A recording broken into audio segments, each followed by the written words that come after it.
It simplifies this whole profession. When you achieve or exceed value meter status, guess what the customer does? They buy.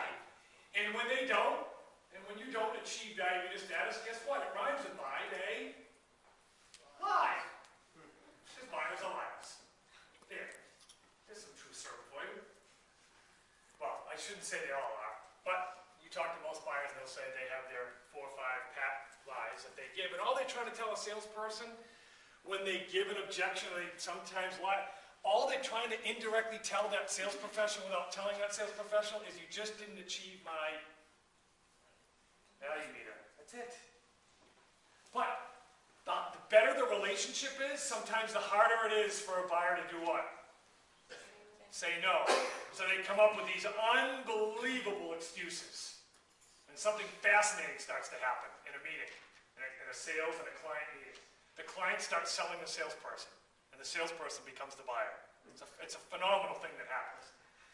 And any of us more senior folks in the room are laughing because we know exactly when that happens. Right? So the term negotiating means that you control the ultimate destiny of achieving value meter status. You own that in your hand, but you have to negotiate for it. And the sales process is littered with mini negotiations. Littered with mini negotiations. And at some point, you'll need to be great at all of that. Right? Number 2, part of, not number 2, but just the second bullet on the right mindset and attitude. Be honest, be realistic. When you sign up for the profession of selling, you have entered into the business of failing. I repeat, like a baseball player that gets up in the batter's box, what have they also entered into? Why is that? How many times do they get a hit out of every time 10 times up? 3. Those are the multi-million dollar. How about the ones that are only making $500,000 to $1 million? How many times do they get a hit? 25, 2, 25? So they're in the failure business too. Right? It is what it is. This is the profession. It's a failure profession, right? The good news is, though, you're an odds maker. Again, you control the ultimate destiny of whether or not your client will buy. Right? But you have to be realistic about it. You're going to fail more than you succeed. It's just the way the profession is. Liberate. Be okay with it.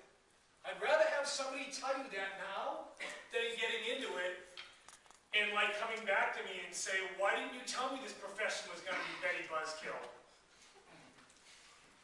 Right? So I'm a realist.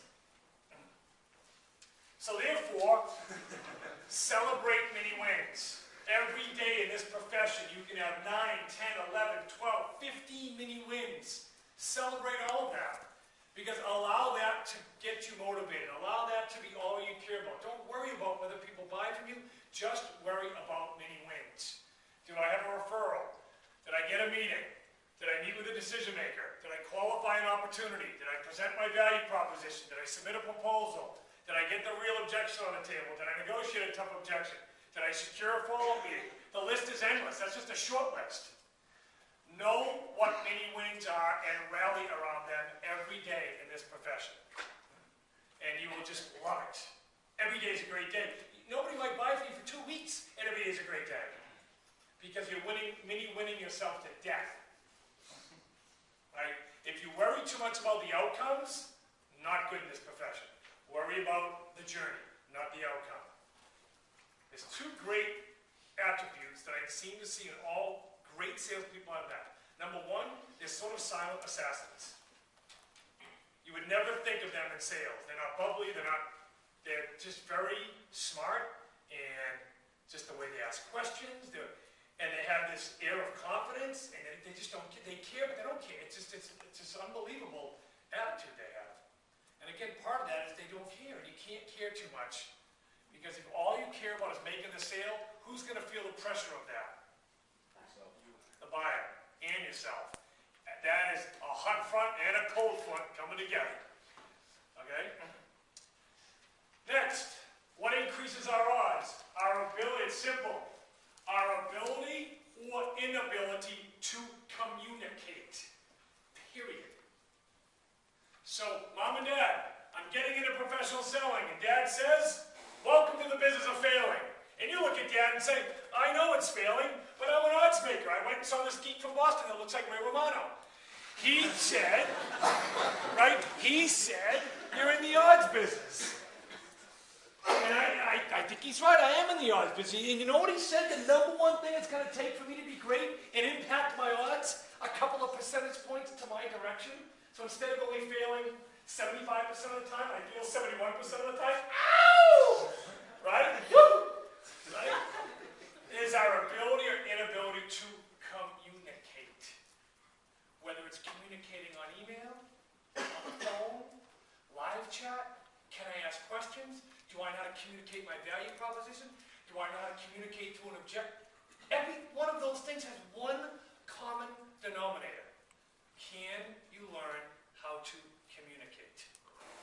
Period. That is the golden key. Therefore, once you get into this profession, go to your boss and say, I don't want to sell people. I want to help people buy. So in order for me to help people buy, I went to this class when I was in college, and some geek told me I got to build some communication strategy.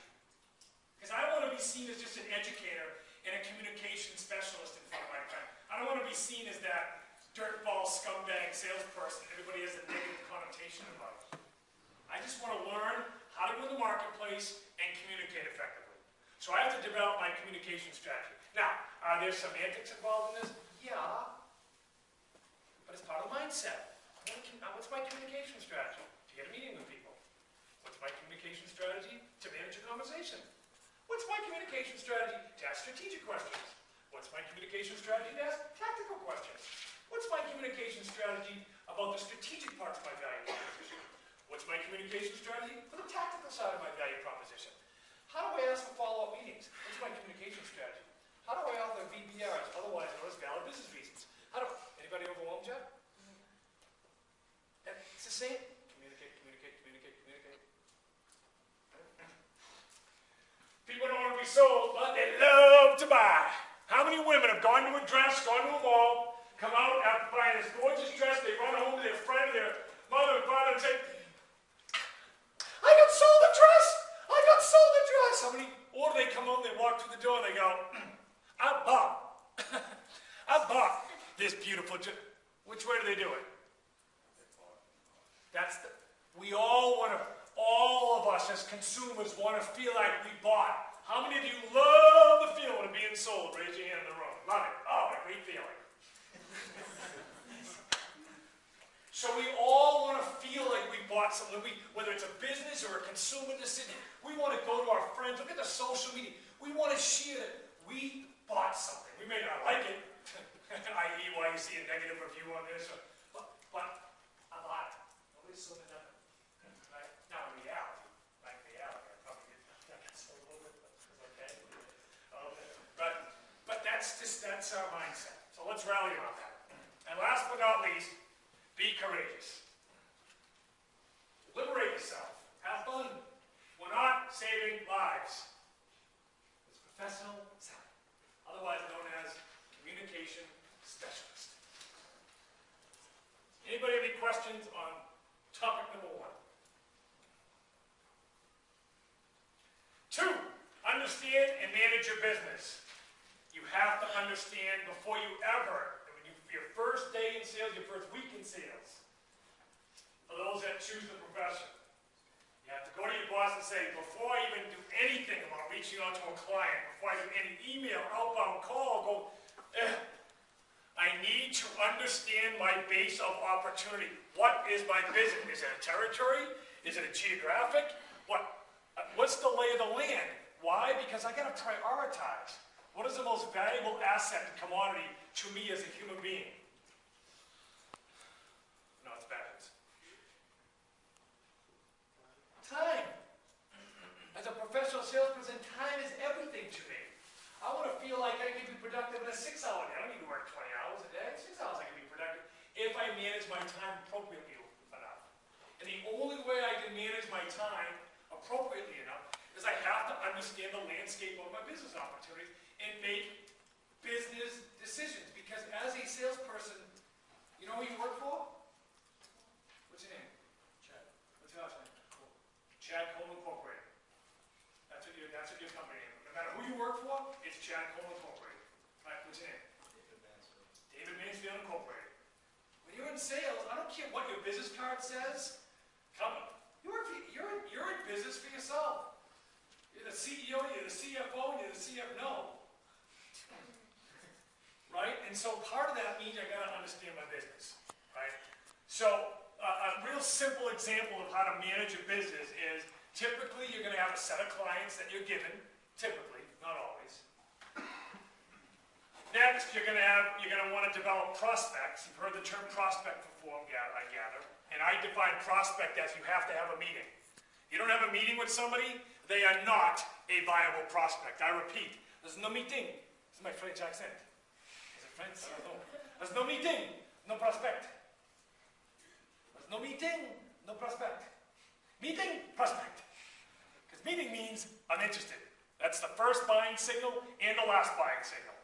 You stay in somebody's meeting journal, calendar entry, they're interested.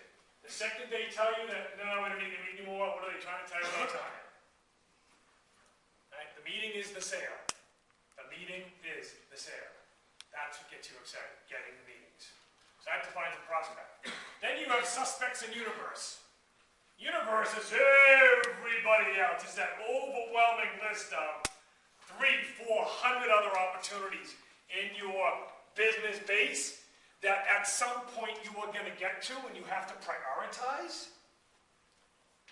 But you don't want to go after all of them all at once, do you? Why not? Time. And will you be effective?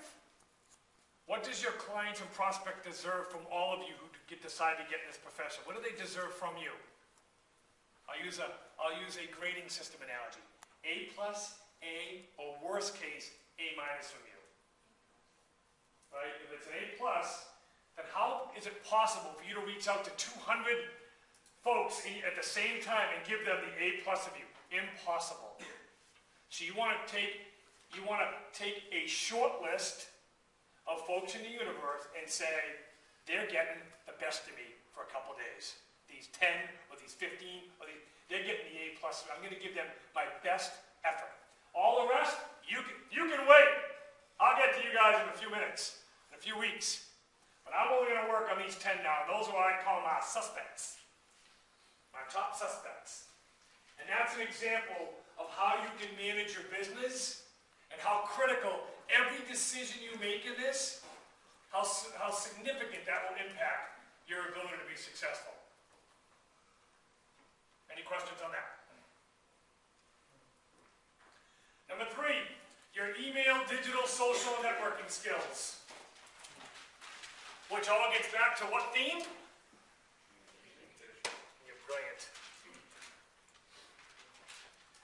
Right? You have to learn. What generation do we live in today? Distraction. Generation distraction. In generation distraction, you've got to be able to communicate quick, to the point, smart, about them. I mean, it just is certain email etiquette. And most people are now reading the emails how? So now they even have to be shorter. For years, you have these traders come in on emails. Lots of white space. Right? Make sure they got some good periods. Periods. Everything's dot, dot, dot now. Dot, dot, dot. Dot, dot, dot. It's accepted. It's just it's accepted. You can do it. It's like, people don't want formal. Like that, they don't need formal. I can barely read it to begin with. What are you hemming and hawing over an email for 2 hours?